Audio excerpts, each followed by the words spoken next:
Hi எல்லாருக்குமே வணக்கங்க. ஐயனார் துணை சீரியல்ல நாளைக்கு என்ன நடக்க போகுது அப்படிங்கிறத குயிக்கா ஒரு ரிவ்யூ பார்த்துரலாம். இந்த சோழன் ஏன் தான் இப்படி பண்றாருன்னே தெரியல. சொந்த காசுல அவரே அவர் காப்பு வச்சுக்கிறார் மாதிரி தான் இருக்குது. இப்போ இன்னைக்கு பிறந்தநாள் கொண்டாடிட்டு இருக்கிறாங்க காயத்ரி. அதுக்காக போயிருக்காங்க. இந்த நிலாவ கடுப்பேத்தணும் அப்படின்றதுக்காக சோழன் பண்ண விஷயம்லாம் இப்ப அவருக்கே ரிவென்ஞ்சா அமையுது. அதாவது காயத்ரி மனசுல வந்து காதல வளர்த்து விட்டாரு. இத இப்ப தான் இவர் உணரவே ஆரம்பிக்கிறாரு.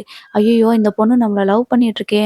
நம்ம என்னமோ நிலாவ கடுப்பேத்தணும் அப்படின்றதுக்காக இந்த பொண்ணுட்ட பேசினா, இது சீரியஸா லவ் பண்ணிட்டுருக்கே அப்படின்ற மாரி யோசிச்சுட்டு வீட்டுக்கு போறாங்க.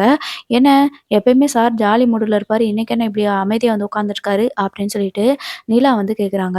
உடனே சோழன் வந்துட்டு, "இல்ல காயத்ரி என்ன ரொம்ப சீரியஸா லவ் பண்றா" அப்படின்ற மாரி சொல்றாங்க. "என்ன சொல்றீங்க?" அப்படின்னு சொல்லி கேட்குறாங்க நிலா. "ஆமாங்க. நான் ஏதோ ஜாலிக்கு பேசுறதுன்னு தான் நெனச்சேன். ஆனா அந்த பொண்ணு ரொம்ப சீரியஸா என்ன லவ் பண்ணுது" அப்படின்ற மாரி சொல்றாங்க. "அதானே எல்லா பொண்ணுங்க வாழ்க்கையிலும் விளையாடுறது தானே உங்களுக்கு வேலையேன்னு" அப்படின்னு சொல்லிட்டு நிலா கோவமா சொல்லிட்டு போயிர்றாங்க. எப்படியாவது இந்த காயத்ரிய கட் பண்ணி விடணுமே அப்படின்னு சொல்லிட்டு யோசிக்கிறாங்க. இதெல்லாம் தேவையில்லாத ஆணி தான். ஆல்ரெடி இருந்த இடத்துலயே இருந்திருக்கலாம். இப்ப தேவையில்லாம இப்படி பண்ணிட்டு இருக்கிறாரு. அது ஒரு பக்கம் போயிட்டுருக்க, இந்த காயத்ரி பொண்ணு வேற ஃபோட்டோவா எடுத்து வச்சிருக்கு. அந்த செல்ஃபி எல்லாத்தையுமே சோசியல் மீடியால போட்டு விட்டுருது. இத வந்து என்ன ஆகுது அப்படின்னு பார்த்தீங்கன்னா, தாஸ் பார்த்துட்டு தாஸ் அவங்க அப்பா மனோகர்ட்ட சொல்லிர்றாரு. "என்னப்பா இவன் சரியான பொம்பள ரெடியா இருப்பான் போல இருக்குது. இங்க பாருங்கப்பா" அப்படின்னு சொல்லிட்டு அந்த ஃபோட்டோவ காட்டிர்றாரு.